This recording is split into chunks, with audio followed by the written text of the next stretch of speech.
یہ مراحت یافتہ طبقہ آپ کی تکلیف کا احساس نہیں کر سکتا.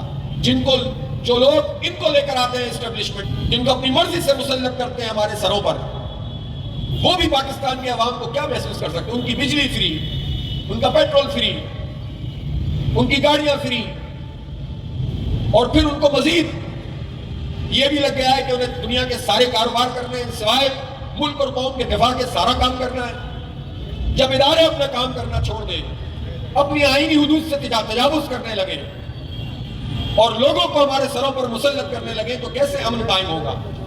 کیسے انصاف قائم ہوگا؟ اس لیے اس نظام کی تبدیلی کی جدوجہد یہ ہمارے اوپر اس وقت فرض عین ہے.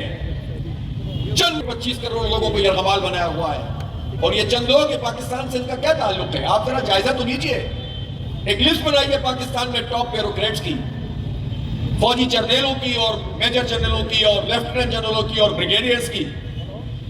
لسٹ بنائیے پاکستان میں نام نہاد سیاستدانوں کی، ان وڈیروں اور جاگیرداروں کی، اور دیکھیں کہ ان کا پاکستان سے کیا تعلق ہے. یہ مدت ملازمت پورے ہونے کے بعد باہر جانے کی کوشش کرتے ہیں اور وہاں سیٹل ہونا چاہتے ہیں، اپنے بچوں کو پہلے سے ہی وہاں پر ایڈجسٹ کر رہے ہوتے ہیں.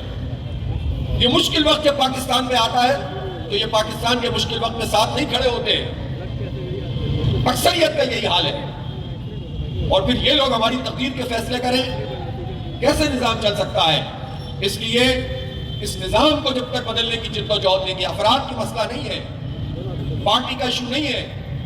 تجربے ہم نے بہت کر لیے ہیں، لیکن جب تک وہ لوگ برسر اقتدار نہیں آتے جو عام لوگوں کی طرح رہتے ہیں، جو عام لوگوں کی طرح زندگی بسر کرتے ہیں، جن کو لوگوں کے دکھوں کا، درد کا پتہ ہے، جو ان کے ساتھ زندگی گزارتے ہیں، جن کے بچوں کو بھی اسی طرح سے تعلیمی مراحل سے گزرنا پڑتا ہے کہ جس طرح عام لوگوں کے بچوں کو گزرنا پڑتا ہے، جن کو اپنے گھروں میں لوڈ شیڈنگ کا سامنا کرنا پڑتا ہو، جن کو یہ بھاری بھاری بل خود سے ادا کرنے ہوتے ہوں، وہی اس قوم کے لوگوں کا درد سمجھ سکتے ہیں.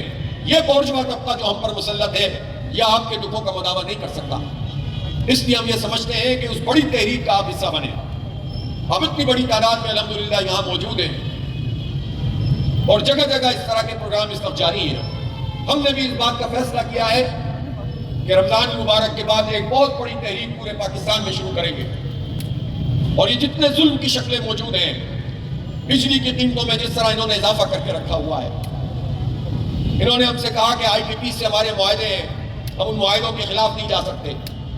ہم نے احتجاج کیا، دھرنے دیے، معاہدے کیے، اور ہم نے ان سے کہا کہ یہ ظلم ہے کہ 2000 ارب روپے پاکستان کے خزانے کے ان چند ہاتھوں میں چلے جائیں کہ وہ قیمت ان کیپیسٹی پیمنٹ کے نام پر ادا کی جائے کہ جو وہ بجلی بناتے نہیں ہیں اس کے پیسے ادا کرتے ہیں. ری نیگوشیٹ کرو، ان کی آئی پی پیز بند کریں جو ٹھیک نہیں ہے.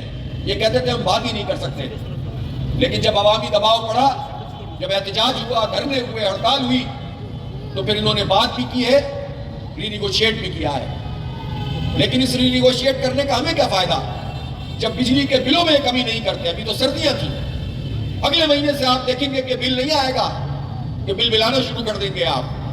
تو میں آپ سب لوگوں سے کہنا چاہتا ہوں کہ رمضان کے بعد ہم اثر نو اس پوری تحریک کو منظم کریں گے، اور اب ہمارا ایک ہی مطالبہ ہے کہ بجلی کی قیمتوں میں کمی کرو، پیٹرول کی قیمت کو کم کرو. یہ زبردستی کی لیوی نہیں چلے گی. عالمی مارکیٹ میں 69-68 ڈالر فی بیرل پیٹرول ہو گیا، ایک مہینے میں، پچھلے 1-2-3 مہینے میں 20-25% کم ہو گیا. لیکن ہمارے ہاں یہ پیٹرول کی قیمتیں کم کرنے کے لیے تیار نہیں ہے. ایم پی آر کا پورا نظام ہے، کرپشن کا دھندا ہے. ٹیکس تو آپ بلوں سے وصول کرتے ہیں، تنخواہ لوگوں سے ٹیکس وصول کرتے ہیں، تو یہ ظلم کا نظام نہیں چل سکتا اس طرح. لہذا یہ تحریک اثر نو شروع ہوگی، اور انشاءاللہ ہم پہلے مرحلے پر پورے پاکستان میں چاروں گورنر ہاؤس کے گھیراؤ کا میں اعلان کروں گا. انشاءاللہ یہاں سے شروع کریں گے. یہ وفاق کے نمائندے جو بیٹھے ہوئے ہیں، جو ہماری تقدیر کے فیصلے کر رہے ہیں، پھر ہم سی ایم ہاؤس کا اعلان کریں گے، پھر ہم شاہراہوں پہ بیٹھیں گے، پھر ہم ایک پورے ملک سے لانگ مارچ لے کر اسلام آباد کی طرف رخ کریں گے.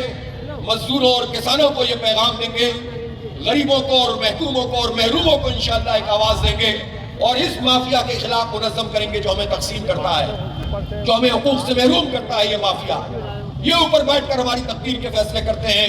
اب ان کے ہاتھوں سے یہ نظام چھیننا پڑے گا، اس کے لیے آگے بڑھنا پڑے گا. اور اس کے پہلے